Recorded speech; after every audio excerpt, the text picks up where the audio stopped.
ఓం శ్రీ సాయినాథాయ నమః. శ్రీ సాయి సచ్చరిత్రము 4వ అధ్యాయం.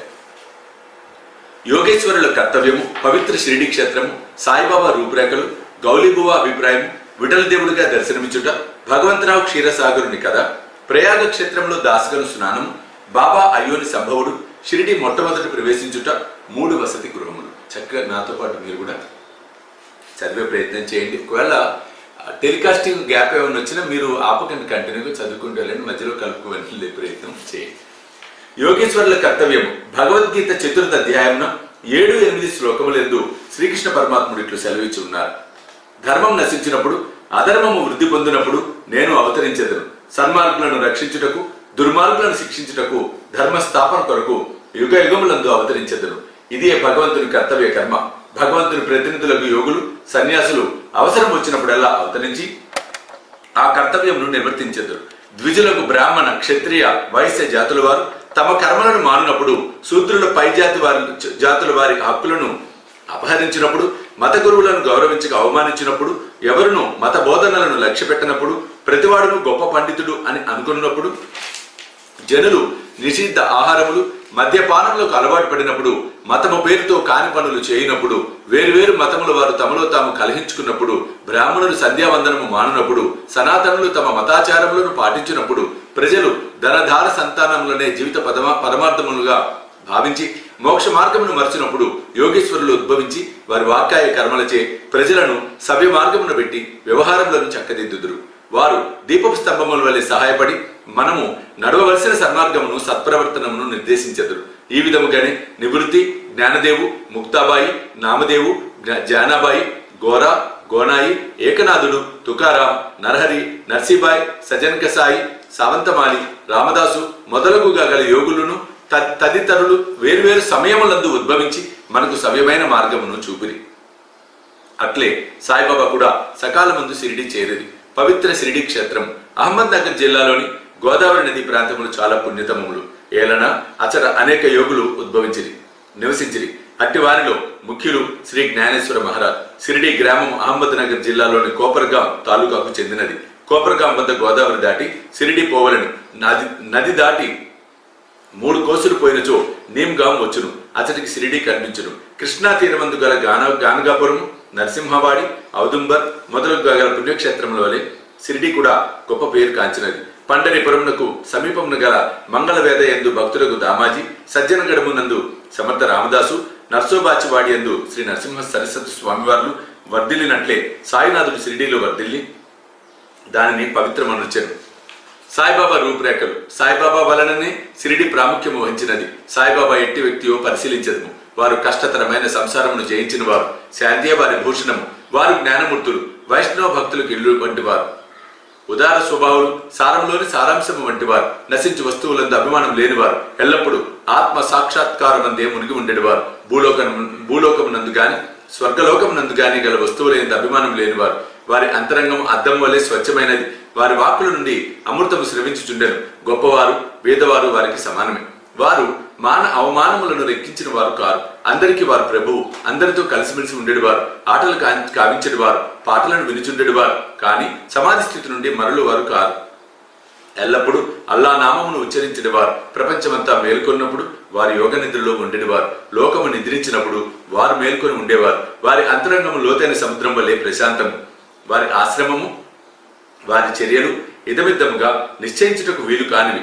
ఒకచోటనే కూర్చుండి ఉండినప్పటికీ ప్రపంచమందు జరుగు సంగతులన్నీ వారికి తెలియను. వారి దర్బారు ఘనమైనది. నిత్యము 100 కొలది కథలు చెప్పునప్పటికీ మౌనము తప్పిడివారు కారు. ఎల్లప్పుడూ మసీదు గోడ కానుకొని నిలుచువారు. లేదా ఉదయము, మధ్యాహ్నము, సాయంత్రము లెండి తోట వైపు కాని, చావడి వైపు కాని పచారులు చేయుచుండేవారు. ఎల్లప్పుడూ ఆత్మ ధ్యానమునందే మునిగి ఉండేవారు. సిద్ధ పురుషుడైనప్పటికీ సాధకుని వలె నటించేవారు. అనుకో నమ్రత కలిగి అహంకారం లేక అందరినీ ఆనందింప చేయవారు. అట్టివారు సాయిబాబా. షిరిడి నేల వారి పాద స్పర్శచే గొప్ప ప్రాముఖ్యతను పొందినది. జ్ఞానేశ్వర మహారాజ్ ఆలందిని వృద్ధి చేసినట్లు, ఏకనాథుడు పైటాను వృద్ధి చేసినట్లు సాయినాథుడు షిరిడిని వృద్ధి చేశాను. షిరిడిలోని గడ్డి రాళ్లు పుణ్యం చేసుకున్నవి. ఏలైనా బాబా పవిత్ర పాదములను ముద్దు పెట్టుకుని వారి పాదధూళి తలపైన వేసుకొనగలిగినవి. షిరిడి మా వంటి భక్తులకు పండరిపురం, జగన్నాథం, ద్వారక, కాశీ, రామేశ్వరము, బదిరి, కేదార్, నాసిక్, త్రయంబకేశ్వరము, ఉజ్జయిని, మహాబలేశ్వరము, గోకర్ణములు వంటిది షిరిడి సాయిబాబా స్పర్శే మాకు వేద పారాయణ తంత్రం. అది మాకు సంసార బంధనములను సన్నగిలిన చేసి ఆత్మ సాక్షాత్కారమును సులభ సాధ్యము చేయును. శ్రీ సాయి దర్శనమే మాకు యోగ సాధనముగా ఉండెను. వారితో సంభాషణ మా పాపములను తొలగించుచుండెను. త్రివేణి ప్రయాగల స్నానఫలము వారి పాదసేవ వలనే కలుగుచుండెది. వారి పాదోదకము మా కోరికలను నశింపచేయుచుండెది. వారి ఆజ్ఞ మాకు వేదవాక్కుగా ఉండేది. వారి ఊది ప్రసాదము మమ్ము పావనము చేయుచుండెను. వారు మా పాలిట శ్రీకృష్ణుడుగా, శ్రీరాముడుగా ఉండి ఉపశమనము కలుగ చేయుచుండిరి. వారు మాకు పరబ్రహ్మ స్వరూపమే. వారు ద్వంద్వాతీతులు, నిరుత్సాహము గాని ఉల్లాసము గాని ఎరుగరు. వారు ఎప్పుడు సచ్చిదానంద స్వరూపులుగా ఉండేది. వారు షిరిడి వారి కేంద్రమైనను వారి లీలలు పంజాబు, కలకత్తా, ఉత్తర హిందుస్థానము, గుజరాత్, దక్కను, కన్నడ దేశములలో చూపుచుండిరి.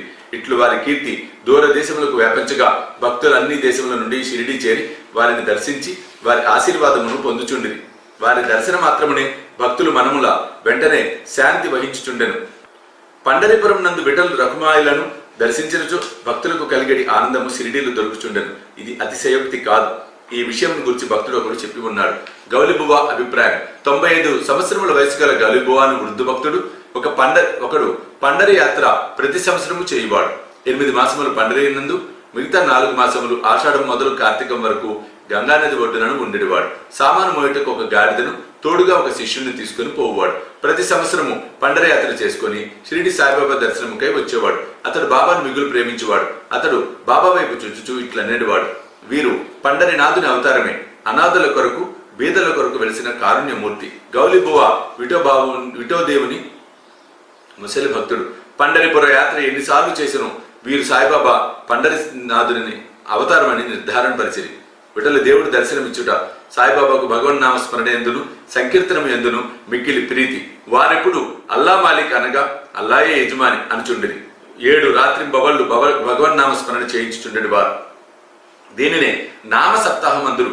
బాబా ఒకప్పుడు దాస్కర్ మహారాజును నామ సప్తాహం చేయమనిది. సప్తాహం ముగినాడు విఠల్ దర్శనం కలుగునని వాగ్దానం ఇచ్చినచో నామ సప్తాహం సరిగదునని దాస్కర్ను జవాబిచ్చాను. బాబా తన గుండెపై చేయి వేసి తప్పనిసరిగా దర్శనమిచ్చును గాని భక్తుడు భక్తి ప్రేమలతో ఉండవలెను. ఠాకూరునాథ్ యొక్క ఠాకూర్ పట్టణం, విఠల యొక్క పండరిపురం, శ్రీకృష్ణుని ద్వారకా పట్టణము ఇక్కడనే అనగా షిరిడిలోనే ఉన్నవి. ఎవరును ద్వారకకు పోవలసిన అవసరం లేదు. విఠలుడు ఇక్కడే ఉన్నాడు. భక్తుడు భక్తి ప్రేమలతో కీర్తించినప్పుడు విఠలుడు ఇక్కడనే అవతరించును అన్నారు. సప్తాహం ముగిసిన పిమ్మట విఠలుడి క్రింది విధముగా దర్శనమిచ్చారు. స్నానాంతరం కాకాసాహెబ్ దీక్షిత్ ధ్యానములో మునిగి ఉన్నప్పుడు విఠలుడు వారికి కనిపించను. కాకా మధ్యాహ్న హారతి కొరకు బాబా వద్దకు పోగా తేట తెల్లముగా కాకాను బాబా ఇట్లనెను: విఠల పాటిలు వచ్చినాడు, నీవు వానిని చూచితివా? వాడు మిక్కిలి పారుబోతు, వానిని దృఢముగా పట్టుకొనుము. ఏమాత్రము అజాగ్రత్తగా ఉన్నను తప్పించుకొని పారిపోవును. ఇది ఉదయం జరిగాను. మధ్యాహ్నం ఎవడో పటములను అమ్మువాడు 25 నుంచి 30 విఠోబా చిత్రపటములను అమ్మకమునకు తెచ్చాను. ఆ పటము సరిగా కాకాసాహెబ్ ధ్యానములు చూచిన దృశ్యముతో పోలి ఉండెను. దీనిని చూచి బాబా మాటలు జ్ఞాపకమునకు తెచ్చుకొని కాకాసాహెబ్ ఆశ్చర్య ఆనందములలో మునిగారు. విఠోబా పటము ఒకటి కొని పూజా మందిరములో ఉంచుకున్నాను. భగవంతరావు క్షీరసాగరుని కథ. విఠల పూజల యందు బాబా ఎంత ప్రీతియో భగవంతరావు క్షీరసాగరుని కథలో విశదీకరింపబడినది. భగవంతరావు తండ్రి విఠోబా భక్తుడు. పండరిపురంనకు నియమంగా యాత్ర చేయుచుండేవాడు. ఇంటి వద్ద కూడా విఠోబా ప్రతిమ నుంచి దానిని పూజించేవాడు. అతడు మరణించిన పిమ్మట వారి కొడుకు పూజను, యాత్రను, శ్రాద్ధమును మానెను. భగవంతరావు షిరిడి వచ్చినప్పుడు బాబా వాని తండ్రిని జ్ఞప్తి తెచ్చుకొని, వీని తండ్రి నా స్నేహితుడు కాన వీడిని ఇచ్చటకు ఈడ్చుకొని వచ్చి తిని, వీడు నైవేద్యం ఎన్నడూ పెట్టలేదు కావున నన్నును విఠలుని కూడా ఆకలితో మార్చినాడు. అందుచేత వీడిని ఇక్కడికి తెచ్చి తిని వీడు చేయనది తప్పని బోధించి చివాట్లు పెట్టి తిరిగి పూజను ప్రారంభించినట్లు చేసేదను అనిది. ప్రయాగ క్షేత్రంలో దాస్కను స్నానం. గంగానది అనునది గంగానది యమునా నది కలియు చోటునకు ప్రయాగ అని పేరు. ఇందులో స్నానం ఆచరించిన ప్రతివానికి గొప్ప పుణ్యము ప్రాప్తించినని హిందువుల నమ్మకం. అందుచేతనే వేల కొలది భక్తులు అప్పుడు అతడికి పోయి స్నానం ఆడుతురు. దాస్కర్ కూడా ప్రయాగ పోయి అతడి సంగమంలో స్నానం చేయవలదని మనసును తలిచాను. బాబా వద్దకేగి అనుమతించమనను. అందుకు బాబా ఇట్లు జవాబిచ్చాను: అంత దూరం పోవలసిన అవసరం లేదు. మన ప్రయాగ ఇచ్చటనే కలదు. నా మాటలు విశ్వసింపు. ఇట్లా అనున్నంతలో ఆశ్చర్యములకు అన్నిటికంటే ఆశ్చర్యకరమైన వింత జరిగినది. దాస్కర్ మహారాజ్ బాబా పాదములపై శిరస్సు ఉంచిన వెంటనే బాబా 2 పాదముల బొటను వ్రేళ్ల నుండి గంగా యమున జలములు కాలువలుగా పారింది. ఈ చమత్కారంను చూచి దాస్కర్ ఆశ్చర్యచకితుడయ్యాడు. భక్తి ఆవేశములతో మైమరిచాడు. కన్నులు ఆనందాశ్రులతో నిండాయి. అతని హృదయంలో ఉప్పొంగిన కవితావేశం శ్రీ సాయి లీలా గాన రూపంలో పెళ్లిబుకినది. బాబా అయ్యోని సంభవుడు షిరిడి మొట్టమొదట ప్రవేశించుట.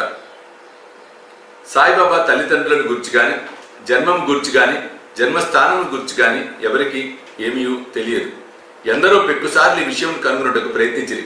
పలుసార్లు ఈ విషయం బాబా ప్రశ్నించిరి కానీ ఎట్టి సమాధానం కాని సమాచారం కాని పొందకుండిరి. నామదేవు, కబీరు సామాన్య మానవుల వలె జన్మించి ఉండలేదు. ముత్యపు చిప్పలలో చిన్న పాపల వలె లభించిరి. నామదేవుడు భీమారథి నదీ తటమున గోనాయికి కనిపించను. కబీర్ భాగీరథి నదీ తటమున తమాలకు కనిపించను. అట్టిదే సాయి జన్మ వృత్తాంతం. భక్తుల కొరకు బాబా 16 ఏళ్ల బాలుడుగా షిరిడీలో వేప చెట్టు కింద అవతరించను. బాబా అప్పటికే బ్రహ్మజ్ఞానిగా కనిపించను. బాబా స్వప్నావస్థ ఎందైనను ప్రపంచ వస్తువులను కాంక్షించిన వారు కాదు. ఆయన మాయను తన్నను. ముక్తి బాబా పాదములను సేవించుచుండెను. నానా చౌక్దార్ తల్లి మిక్కిలి ముసలిది. ఆమె బాబాను ఇట్లు వర్ణించెను. ఈ చక్కని చురుకైన కుర్రవాడు వేప చెట్టు కింద ఆశ్రమంలో ఉండెను. శీతోష్ణములను లెక్కింపక అంతటి చిన్న కుర్రవాడు కఠిన తపస్సు ఆచరించుట, సమాధిలో మునుగుట చూచి గ్రామస్తులు ఆశ్చర్యపడింది. ఆ బాలుడు పగలు ఎవరితో కలిసేవాడు కాదు, రాత్రి ఎవరికి భయపడేవాడు కాదు. చూచిన వారు ఆశ్చర్య నిమగ్నులై ఈ చిన్న కుర్రవాడు ఎక్కడి నుండి వచ్చినాడని అడగసాగిరి. అతని రూపు, ముఖ లక్షణములు చాలా అందంగా ఉండెను. చూచిన వారెల్లరూ ఒక్కసారిగా ముగ్ధులకు చుండిరి. ఆయన ఎవరింటికి పోకుండెను. ఎల్లప్పుడూ వేప చెట్టు కిందనే కూర్చునివాడు. పైకి చిన్న బాలుని వలె కనిపించినప్పటికీ చేతలను బట్టి చూడగా నిజముగా మానవుడే. నిర్వ్యామోహము రూపము దాల్చిన అతని గూర్చి ఎవరికి ఏమీ తెలియకుండెను. ఒకనాడు ఖండోబా దేవుని ఒకరిని ఆవేశించగా ఈ బాలుడు ఎవరై ఉండునని ప్రశ్నించిరి. వాని తల్లిదండ్రులు ఎవరని, ఎచ్చటి నుండి వచ్చినాడని అడిగిరి. ఆ ఖండోబా గణం ఒక స్థలము చూపి గడ్డపారను తీసుకుని వచ్చి ఇచ్చిన తవ్వమనను. అట్లు తవ్వగా అందులో కొన్ని ఇటుకలు, వాని ఎగువ వెడల్పు రాయి ఒకటి కాన్పించను. ఆ బండను తొలగించి క్రిందన ఒక సందు కాన్పించను. అచట 4 దీపములు వెలుగుచుండెను. ఆ సొరంగం ద్వారా ముందుకు పోగా అచట ఒక భూగృహం కాన్పించను. అందులో గోముఖము, నిర్మాలములు, కర్రబలలు, జపమాలలు కాన్పించను. ఈ బాలుడు అచట 12 సంవత్సరములు తపస్సు అభ్యసించనని ఖండోబా చెప్పాను. పిమ్మట కుర్రవాణిని ఈ విషయం ప్రశ్నింపగా వారలను మర్పించుచు అది తన గురుస్థానమని, వారి సమాధచట కలదని, కావున దానిని కాపాడవలెనని చెప్పాను. వెంటనే దానిని ఎప్పటి వలె మూసివేసిరి. అశ్వద్ధ, ఉదుంబర వృక్షముల వలె ఈ వేప చెట్టును పవిత్రముగా చూచుకొనుచు బాబా ప్రేమించడు వారు. మహల్సాపతి తదితర షిరిడీలోని భక్తులు దీనిని బాబా యొక్క గురువు గారి స్థానమని, సమాధి స్థానమని భావించి సాష్టాంగ నమస్కారమును చేసేవారు. 3 వసతి గృహములు, వేప చెట్టును, దాని చుట్టూ ఉన్న స్థలమును హరి వినాయక సాటే అనువాడు కొని సాటేవాడను ఒక పెద్ద వసతి గృహమును కట్టించారు. అప్పట్లో షిరిడీకి పోయిన భక్త మండలికి ఇది ఒక్కటే నివాస స్థలము. వేప చెట్టు చుట్టూ ఎత్తుగా అరుగు కట్టిరి, మెట్లు నిర్మించిరి. మెట్ల దిగువన ఒక గూడు వంటిది కలదు. భక్తుల మండపముపై ఉత్తరాభిముఖముగా కూర్చొనిదురు. ఎవరిచ్చట గురు శుక్రవారములు ధూపము వేయుదురో వారు బాబా కృప వల్ల సంతోషముగా ఉండెదరు. ఈ వాడ చాలా పురాతనమైనది కావున మరమ్మతుకు సిద్ధంగా ఉండెను. తగిన మార్పులు, మరమ్మతులు సంస్థానం వారు చేసిరి. కొన్ని సంవత్సరముల పిమ్మట దీక్షిత్ వాడాయను పేర ఇంకొక వసతి గృహం కట్టబడినది. న్యాయవాది అయిన కాకాసాహెబ్ దీక్షిత్ ఇంగ్లాండ్కు పోయాను. అతడు రైలు ప్రమాదంలో కాలు కుంటుపడను. అది ఎంత ప్రయత్నించినను బాగు కాలేదు. తన స్నేహితులకు నానాసాహెబ్ చాందోర్కర్ షిరిడి సాయిబాబాను దర్శించమని సలహా ఇచ్చాను. 1909వ సంవత్సరమున కాక షిరిడి పోయాను. బాబా దర్శన మాత్రమున అమితానంద భక్తుడై షిరిడీలో నివసించుటకు నిశ్చయించుకున్నాను. కాలు కుంటితనము కన్నను. తన మనసులోని కుంటితనము తీసివేయమని బాబాను ప్రార్థించాను. తన కొరకును ఇతర భక్తులకును పనికివచ్చినట్లుగా ఒక వాడను నిర్మించను. 10/12/1910వ తారీఖున ఈ వాడ కట్టుటకు పునాది వేసిరి. ఆనాడే 2 ముఖ్యమైన సంఘటనలు జరిగాను. దాదాసాహెబ్ కపర్దేకు తన ఇంటికి పోటుకు బాబా సమ్మతి దొరికెను. చావడిలో సేజహారతి ప్రారంభమయ్యాను. దీక్షిత్ వాడ పూర్తి కాగానే 1911వ సంవత్సరంలో శ్రీరామ నవమి సమయం నందు శాస్త్రోక్తకముగా గృహప్రవేశం జరిపిరి. తర్వాత కోటీశ్వరుడును నాగపూర్ నివాసియకు బూటి మరొక పెద్ద రాతి మేడను నిర్మించరు. అతడు చాలా ద్రవ్యం దీని కొరకు వెచ్చించను. వెచ్చించిన ద్రవ్యమంతయు నిజమునకు సార్థకమయ్యను. ఏలన బాబా గారి భౌతిక శరీరం అందులో సమాధి చేయబడినది. దీనినే సమాధి మందిరం అందురు. ఈ స్థలంలో మొట్టమొదట పూల తోట ఉండెను. ఆ తోటలో బాబాయే తోటమాలిగా మొక్కలకు నీళ్లు పోయటం మొదలగునవి చేసేవారు. ఇట్లు 3 వాడలు కట్టబడెను. అంతకు ముందిచ్చట ఒక వసతి గృహం లేకుండెను. అన్నిటికంటే సాటేవాడ మొదటి రోజుల్లో అందరినీ చాలా ఉపకరించుచుండెను. ఇక్కడికి 4వ అధ్యాయం మనం సంపూర్ణం చేసుకుంటున్నాం. 4వ అధ్యాయం సంపూర్ణం. సద్గురు శ్రీ సాయినాథ అర్పణమస్తు. శుభం భవతు.